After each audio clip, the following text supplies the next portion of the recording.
ನಮಸ್ಕಾರ ಸ್ನೇಹಿತರೆ, ದೇಶದ ಬಹುತೇಕ ರಾಜ್ಯಗಳಲ್ಲಿ ರಣಬಿಸಿಲು ದಿನದಿಂದ ದಿನಕ್ಕೆ ಹೆಚ್ಚಾಗುತ್ತಿದೆ. ಇನ್ನೊಂದು ಕಡೆ ಕೆಲವು ರಾಜ್ಯಗಳಲ್ಲಿ ಮಳೆಯಾಗಲಿದೆ. ರಾಜ್ಯದ ಹಲವು ಜಿಲ್ಲೆಗಳಲ್ಲಿ ಕಳೆದ 2 ವಾರದಿಂದ ಉತ್ತಮ ಮಳೆಯಾಗಿದೆ. ಇನ್ನು ಕೆಲ ಜಿಲ್ಲೆಗಳಲ್ಲಿ ಒಣ ಹವೆ ಇರಲಿದೆ. ಮಳೆ ಸದ್ಯಕ್ಕೆ ಬ್ರೇಕ್ ನೀಡಲಿದ್ದು ಮುಂದಿನ 2 ದಿನ ಭಾರಿ ಬಿಸಿ ಗಾಳಿ, ಬಿಸಿ ಮಳೆ ಇರುವ ಸಾಧ್ಯತೆ ಇದೆ ಎಂದು ಇಲಾಖೆ ಮುನ್ಸೂಚನೆ ನೀಡಿದೆ. ಇಂದು ಯಾವ ರಾಜ್ಯಗಳಲ್ಲಿ ಮಳೆ ಬರಲಿದೆ ಎಂಬುದನ್ನು ಈ ವಿಡಿಯೋದಲ್ಲಿ ನಾವು ಸಂಪೂರ್ಣವಾಗಿ ಮಾಹಿತಿ ನೀಡಿದ್ದೇವೆ. ಈ ವಿಡಿಯೋ ಲೈಕ್ ಮಾಡಿ, ತಪ್ಪದೆ ನಿಮ್ಮ ಸ್ನೇಹಿತರಿಗೆ ವಾಟ್ಸ್ಆಪ್ ನಲ್ಲಿ ಶೇರ್ ಮಾಡಿ. ಇಲಾಖೆಯ ಪ್ರಕಾರ ಇಂದು ಅಸ್ಸಾಂ, ಮೇಘಾಲಯ, ಪಶ್ಚಿಮ ಬಂಗಾಳ, ಸಿಕ್ಕಿಂ, ಒಡಿಶಾ, ಜಾರ್ಖಂಡ್ಗಳಲ್ಲಿ ಗುಡುಗು ಸಹಿತ ಮಳೆಯಾಗುವ ಸಾಧ್ಯತೆ ಇದೆ.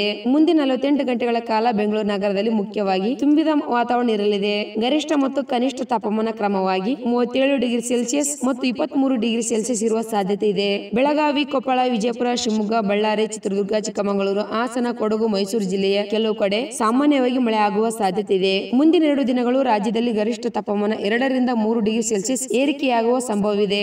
ಇದರಿಂದ ಹಲವು ಕಡೆ ಬಿಸಿ ಗಾಳಿ ಕಾಣಿಸಿಕೊಳ್ಳುವ ಸಾಧ್ಯತೆ ಇದೆ ಎಂದು ಇಲಾಖೆ ತಿಳಿಸಿದೆ. ಕೆಲ ಜಿಲ್ಲೆಗಳಲ್ಲಿ ಮಳೆಯ ಜೊತೆಗೆ ಬಿಸಿ ಗಾಳಿಯೂ ಕಾಣಿಸಿಕೊಳ್ಳುವ ಸಂಭವವಿದೆ. ವಿಜಯಪುರ, ಯಾದಗಿರಿ, ಕೊಪ್ಪಳ, ರಾಯಚೂರು, ಬಾಗಲಕೋಟೆ, ಕಲಬುರಗಿ, ಬಳ್ಳಾರಿ, ಚಿತ್ರದುರ್ಗ, ಕೋಲಾರ, ಮೈಸೂರು, ಮಂಡ್ಯ, ತುಮಕೂರು, ಬೆಳಗಾವಿ, ಗದಗ ಹಾಗೂ ದಾವಣಗೆರೆಯಲ್ಲಿ ಮುಂದಿನ 2 ದಿನಗಳು ಬಿಸಿ ಗಾಳಿ ಕಾಣಿಸಿಕೊಳ್ಳುವ ಸಾಧ್ಯತೆ ಇದೆ ಎಂದು ತಿಳಿಸಿದೆ. ರಾಜ್ಯದ ವಿವಿಧ ಜಿಲ್ಲೆಗಳಲ್ಲಿ ಗರಿಷ್ಠ ತಾಪಮಾನ ಹೆಚ್ಚಾಗಿದ್ದು, ಅದರಲ್ಲೂ ಉತ್ತರ ಕರ್ನಾಟಕದಲ್ಲಿ ಬಿಸಿಲಿನ ತಾಪಮಾನ ಮುಂದುವರೆದಿದೆ. ಬಿಸಿ ಗಾಳಿಯ ಏರಿಕೆ ಎಚ್ಚರಿಕೆ ನೀಡಲಾಗಿದೆ.